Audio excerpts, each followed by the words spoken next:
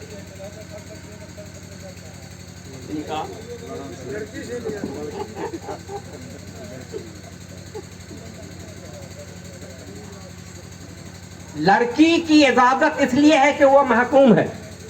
ہماری شریعت سے نگاہ رکھو. آقا علیہ السلام جو رحمت للعالمین ہیں، ان سے نگاہ رکھو. ایسا نہ ہو کہ محکوم کے ساتھ زیادتی ہو جائے، اس لیے کہ نوشا جو ہوتا ہے نیا بادشاہ ہوتا ہے. بادشاہ ایسا نہیں تو کہ زیادتی کر رہا، اس لیے ہماری شریعت وہاں خاموش ہے. پہلے طلب کرو اس سے، بچی سے پوچھو، اجازت لے، وہ کیا کرتے. اس میں بہت ہے کہ اگر وہ خاموش بھی ہے تو اقرار ہے. یہ سب نکاح کے شرائط ہیں. بہرحال تو پہلے لڑکی سے اجازت لی جاتی ہے. تو کیا ایسا آقا علیہ السلام کے نکاح میں ہوا یا نہیں ہوا؟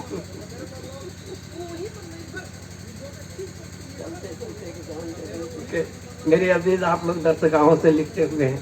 میرا تو ایک فقیرانہ زندگی ہے، کبھی نالی میں پڑھا رہتا ہوں اور کبھی ادھر چلاتا ہوں، کبھی ادھر چلاتا ہوں. تو یہ نکاح پڑھانے کا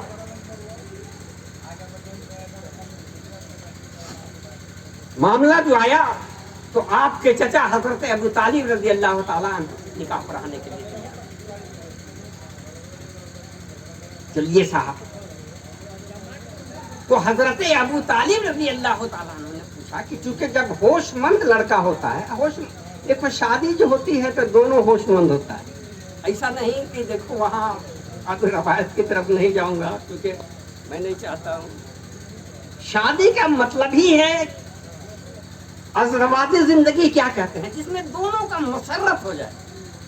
مرج البحرین التقیان، دو سمندر مل جائے، پھر سپیرا پیدا ہو، پھر اس سے جو مرجان نکلتا ہو، یہ ہے شادی. اور نکاح خانی بھی اسی کو کہتے ہیں، شادمانی بھی اسی کو کہتے ہیں، خوشی بھی اسی کو کہتے ہیں. تو حضرت ابو طالب نے کیا خطبہ دیا؟ اللہ اکبر، ایک تاریخی خطبہ میں بخاری کے حوالے سے سنا تھا. اور پھر اگر ادھر نہیں جاؤں گا اس لیے کہ بڑا کیا کروں، جمال صاحب کھڑے ہو کے صلاۃ و سلام کر لیا کیا.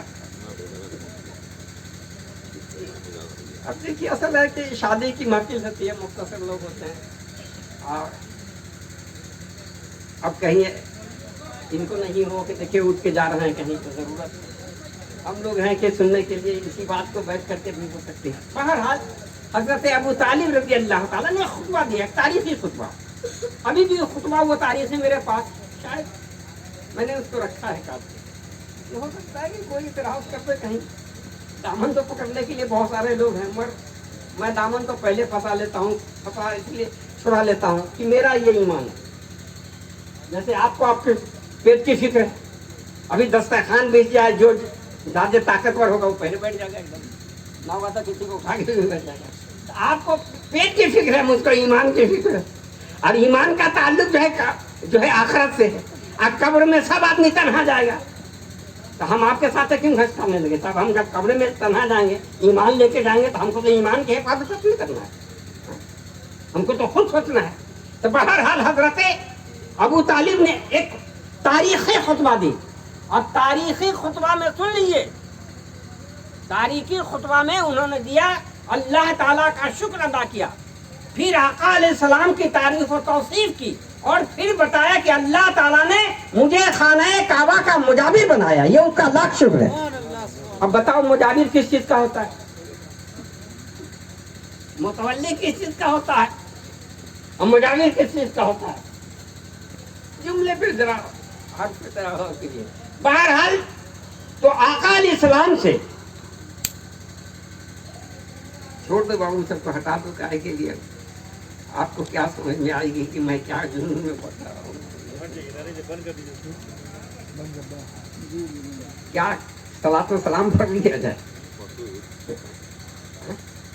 پڑھ لیا جائے. قوم مرضی کی بات نہیں ہے. میں نہیں چاہتا ہوں کہ میں کسی کا دل آزاری کروں، مجھے کیا ضرورت ہے صاحب. میں تو دعوت ملی ہے، تاخیر ہو جائے گی، پھر کل بارات میں جانی ہے، ان کو شدت ہوگا، آپ کو شدت ہوگا، بچے ہیں کھانے کے لیے آئیں گے، کہاں سے مولوی آ گیا، کیا بکواس شروع کر رہے ہیں. بہرحال اس میں سن لیجیے کہ آقا علیہ السلام سے اجازت لی. قاعدہ بھی یہ ہے کہ لڑکا اگر ہوش مند ہے تو دیکھو تمہارے مہر کی رقم کیا ہونی چاہیے. مہر کی رقم کیا ہونی چاہیے؟ جب آقا علیہ السلام سے حضرت ابو طالب جو آپ کے چچا ہیں انہوں نے پوچھا تو حضور صلی اللہ علیہ وسلم نے فرمایا میری مہر کی رقم جو ہے میری امت کی نجات ہے، میری امت کی نجات ہے. اب ظاہر ہے کہ لڑکے نے تو کہا، اب لڑکی اس کو ایکسپٹ کرے گی تب نہ مانے گی، تب نہ تسلیم کرے گی، تب نہ نکاح ہوگی. صاحب جب یہ بات حضرت ابو طالب رضی اللہ تعالی انہوں نے ماں خدیجہ الکبریٰ کو سنایا تو وہ خوشی سے جھوم اٹھی کہ امت کے نجات کا مطلب ہے کہ میرا شوہر نبی ہے، میرا شوہر نبی ہے. یہی وجہ ہے تمہاری شاہد ہے کہ سب سے پہلے آپ ایمان لائی مذہب اسلام کے اندر. اور اس طرح سے آقا علیہ السلام کی نکاح ہوئی. اللہ تعالی ہم لوگوں کو سمجھنے اور نیک عمل کرنے کی توفیق رفیق عطا فرمائے. آئیے اب ہم آپ کھڑے ہو کر کے صلاۃ و سلام کی نظر پیش کریں.